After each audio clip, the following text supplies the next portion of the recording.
بسم اللہ الرحمن الرحیم۔ آپ کی خدمت میں نیند اور سونے کے عمل کے بارے میں 7 حقائق پیش کیے جا رہے ہیں، جن کو ایک بین الاقوامی ادارے سلیپ فاؤنڈیشن نیشنل نے اپنی رپورٹ میں بیان کیا ہے۔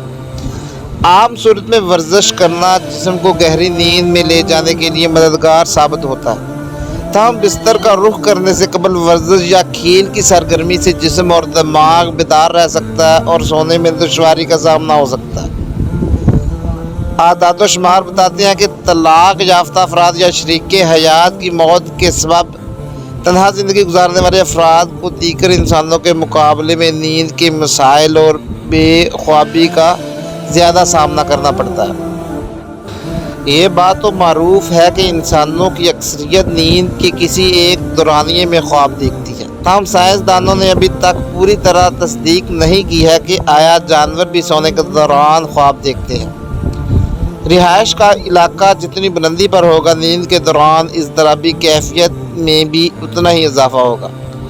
مثلاً اگر آپ کسی انتہائی بلند مقام پر رہائش اپناتے ہیں تو نیند کے حوالے سے ہم آہنگ ہونے میں 2 سے 3 ہفتے درکار ہوں گے۔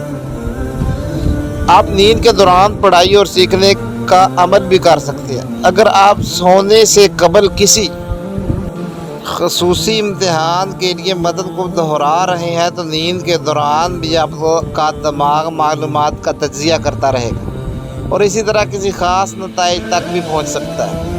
مطلوبہ نیند پوری کرنے سے آپ کی ذہانت میں اضافہ ہوتا ہے، اس لیے کہ دماغ سونے کے دوران اپنی ادراک کی صلاحیتوں کو مضبوط کرنے پر کام کرتا ہے۔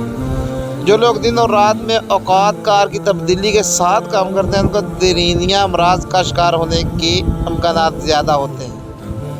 ان میں امراض قلب اور معدے اور آنتوں کی بیماریاں شامل ہیں۔